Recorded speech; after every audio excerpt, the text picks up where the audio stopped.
সুপ্রভাত সবাইকে, সবাই কেমন আছো? আশা করি সবাই খুব ভালো আছো। আমার নতুন একটা ব্লগে সবাইকে অনেক অনেক স্বাগত জানাই। আজকে হচ্ছে 18ই জানুয়ারি, শনিবার। সকাল এখন 9:15 মতন বাজে। আর সকালবেলাতে আমি ট্রেনে করে কিন্নাহাট থেকে চলে যাচ্ছি আমোদপুর। আর আমোদপুর থেকে যাব আমার মামার বাড়ি মল্লারপুর। তাই সকাল সকাল কিন্নাহাট টু আমোদপুর যে ট্রেনটায় আছে 9:15-তে, সেই ট্রেনটায় করে প্রথমে চলে যাচ্ছি আমোদপুর। ট্রেন একদম ঠিক টাইমে ঢুকে স্টেশন থেকে ছেড়ে দিয়েছে। আর আজকে হঠাৎ মামার বাড়ি যাওয়ার কারণ হলো যে মল্লেশ্বর শিব মন্দির আছে মল্লারপুরে, সেই মল্লারপুর শিব মন্দিরে, এই শিব মন্দিরে খুব বড় করে আয়োজন করা হয়েছে 5ই মাঘ অর্থাৎ কালকে। এটা আগে প্রত্যেক বছরই হতো, কিন্তু মাঝে কয়েকটা বছর বন্ধ ছিল। এটা প্রায় 10 বছর পর আবার হচ্ছে। এই জন্য এত সকাল সকাল উঠে মামার বাড়ি যাওয়া। তো আমি আমোদপুর স্টেশনে এসে পৌঁছে গেছি, কিন্তু ট্রেন এখন বেশ কিছুক্ষণ লেট আছে। মোটামুটি 20 মিনিট মতন হয়ে গেল এসে বসে আছি, কিন্তু ট্রেন আসতে অনেকটাই দেরি। এইমাত্র অ্যানাউন্স করে বললো যে মল্লারপুরে নাকি কোনো মালগাড়ি লাইনচ্যুত হয়েছে, তাই সব ট্রেন একটা একটা করে ছাড়া হচ্ছে। সামনে দাঁড়িয়ে আছে শিয়ালদা কাঞ্চনজঙ্ঘা এক্সপ্রেস। এটা পেরোবে, তারপর কিন্তু আসবে আর যাওয়ার ট্রেন। যে ট্রেন ঢোকার কথা ছিল সকাল 10:22, সেই ট্রেন ঢুকলো 10:30টার সময়, পুরো 1 ঘন্টার উপর লেট। মালগাড়ি লাইনচ্যুত হওয়ার জন্য যেহেতু একটা করে ট্রেন ছাড়ছে, তাই কিন্তু এইটুকু রাস্তা যেতেও সময় লেগে গেল প্রায় অনেকখানি। যাই হোক, এবার নামবো, তারপর একদম পৌঁছে বিকেলবেলায় তোমাদের সাথে দেখা হচ্ছে। যেহেতু এই ভোগটা অনেক বছর পর দেওয়া হচ্ছে, তাই অনেক বড় করে দেওয়া হবে। আর সেই জন্য বিকাল থেকে কিন্তু কাটাকুটি পর্ব শুরু হয়ে গেছে।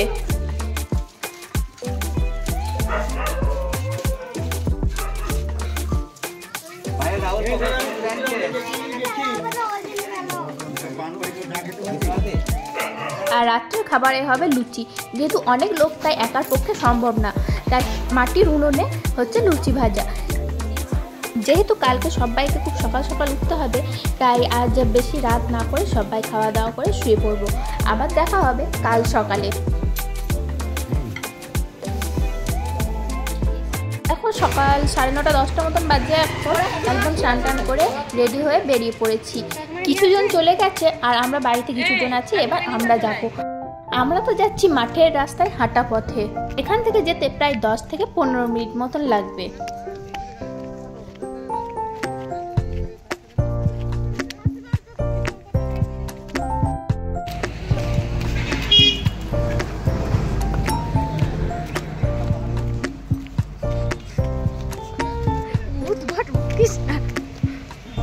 যাই হোক, এতটা হেঁটে এসে এই পাহাড় সমান উঁচুটায় উঠতে হলো। এগুলো একটা সময় পুরোটাই জঙ্গল এরিয়া ছিল। কালের নিয়মে সব পরিবর্তন হয়ে এখানে এত বড় মন্দির, স্কুল, মাঠ এইসব হয়েছে। তাছাড়া আশেপাশটা দেখে বুঝতে পারছো যে এখানে কত বড় জঙ্গল ছিল। এই যে শিব মন্দির, এটা প্রায় 900 বছরের পুরনো। এখানে কথিত আছে মল্লনাথ নামে এক রাজার গরু একটা নির্দিষ্ট জায়গায় এসে এই জঙ্গলের মধ্যে দুধ দিত। রাজা সেটা দিনের পর দিন লক্ষ্য করতেন এবং কিছুদিন পর সেখানে লোক পাঠান এবং দেখতে বলেন যে সেই জায়গায় এমন কি আছে যেখানে একটা নির্দিষ্ট জায়গাতে সেই গরু দুধ দেয়। তো সেখানে এসে লোকজন মাটি খুঁড়তে থাকে এবং দেখতে পায় একটি শিবলিঙ্গ। মাটি খোঁড়ার সময় সেখানে শিবলিঙ্গ একটু অংশ কাটা যায় এবং রাজা স্বপ্ন দেখেন এই শিবলিঙ্গ নিয়ে, এবং 1124 খ্রিস্টাব্দে রাজা মল্লনাথ এই মন্দিরটি প্রতিষ্ঠা করেন। মহাভারতের ইতিহাসের সঙ্গেও নাকি এর সম্পর্ক রয়েছে। এরকম নানান কথা রয়েছে বীরভূমের মল্লারপুরের মল্লেশ্বর শিব মন্দিরকে ঘিরে। এটা যেহেতু একসময় বিশাল জঙ্গল ছিল, এই জঙ্গলের মধ্যেই কিন্তু অবস্থিত আরও একটি গ্রাম শিব পাহাড়ি বলে। এই প্রাচীন ও প্রসিদ্ধ শিব মন্দিরকে কেন্দ্র করে আরও 23টি শিব মন্দির গড়ে উঠেছে মন্দিরের ভিতরেই। প্রাচীন এই মল্লারপুর যে কতটা সমৃদ্ধশালী ছিল তার প্রমাণ পাওয়া যায় শিবগঞ্জের এই মন্দির পল্লী দেখে। চারিদিকে প্রাচীর দিয়ে ঘেরা এক বিরাট চত্বরের মধ্যে মল্লেশ্বর শিব মন্দির ব্যতীত বেশিরভাগই আকারে ছোট। এছাড়া পূর্ব দিকেও শিববাড়িতে প্রবেশের একটি রাস্তা আছে। শিববাড়ির মধ্যে মন্দিরগুলিতে নানা অলঙ্কারে দেবদেবীর মূর্তি এবং কীর্তনের সাদৃশ্যবালিতে সমৃদ্ধ। মল্লেশ্বর শিব মন্দিরের কাছে একটি মন্দিরে সিদ্ধেশ্বরী দেবীর একটি শিলামূর্তি প্রতিষ্ঠিত আছে। সিঁদুর চর্চিত মুখমণ্ডলে উজ্জ্বল হয়ে আছে তার জাগ্রত ত্রিনয়ন। এই সিদ্ধেশ্বরী দেবীকে মল্লেশ্বর শিবের শক্তিস্বরূপা বলা হয়ে থাকে। 12 মাস 30 কালে এই মন্দিরে লোক হলেও শ্রাবণ মাসে সোমবারে শিবরাত্রি বা চৈত্র মাসের গাজনে এই মন্দিরে কিন্তু ভিড় উপচে পড়ে। শুধু মল্লারপুর নয়, আশেপাশে অনেক গ্রামেরই ভক্তির ও বিশ্বাসের জায়গা এই মল্লেশ্বর শিববাড়ি। মন্দিরের ভিতর আরও যে 23টি মন্দির শিব মন্দির অবস্থিত সেগুলি কিন্তু এখানে পরপর অবস্থিত। যেহেতু এই মন্দির 900 বছরেরও বেশি পুরনো, তাই এই মন্দিরের হয়তো আরও অনেক ইতিহাস আছে, যেগুলো হয়তো আমার জানা নেই, তাই আমার যেটুকু জানা ছিল সেটুকু তোমাদের সাথে শেয়ার করলাম।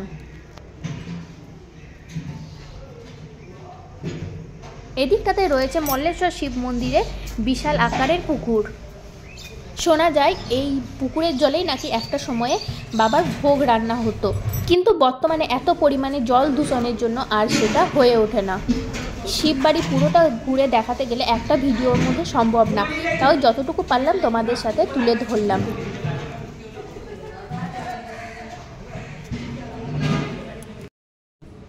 তোমাদের যে সিদ্ধেশ্বরী মায়ের কথা বললাম, এখানে আছে সেই সিদ্ধেশ্বরী মা। শুধুমাত্র শিলামূর্তি না, মা স্বয়ং বিরাজ করেন এই মন্দিরে।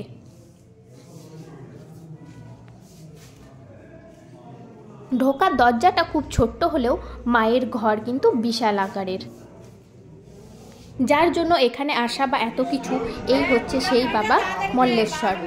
অনেক জায়গায় দেখা যায় মন্দিরের ওপর দেবদেবী থাকেন, কিন্তু এখানে মন্দির থেকে বেশ কিছুটা নিচে আছেন বাবা মল্লেশ্বর। দেখো এখানে যে শিবলিঙ্গটা আছে সেটা কিন্তু একটু কাটা আছে, যে কারণটা আমি প্রথমেই বললাম। যাই হোক, আগে পুজো দিয়ে নিই, তারপর আবার দেখা হচ্ছে। আমাদের তো পুজো দেওয়া হয়ে গেছে, আর একে একে এদিকে সবাই আসতে লেগেছে। আর এদিকে যেহেতু পুজো দেওয়া হয়ে গেছে, তাই ওইদিকে এক সাইডে সকালের খাবার খেতে বসিয়ে দেওয়া হয়েছে। এখানে শুধুমাত্র শিব বা মা সিদ্ধেশ্বরী ছাড়াও কিন্তু আছে এখানে সন্ন্যাসী বাবা, মা কালী ও বজরংবলী। হয়তো এগুলো শিব মন্দিরের মতন প্রাচীন নয়, পরে এগুলো আস্তে আস্তে করা হয়েছে।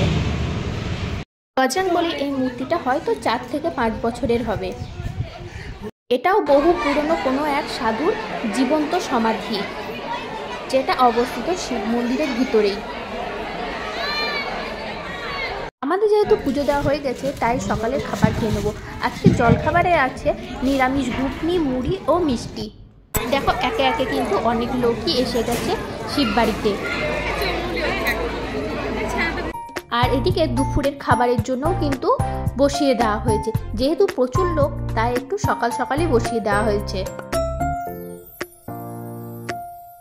অনেকটাই বেলা হয়ে গেছে, এবার আমরাও খেতে বসে পড়বো সবাই মিলে একসাথে। এই ব্যাচটা উঠলে এরপরে আমরা বসবো।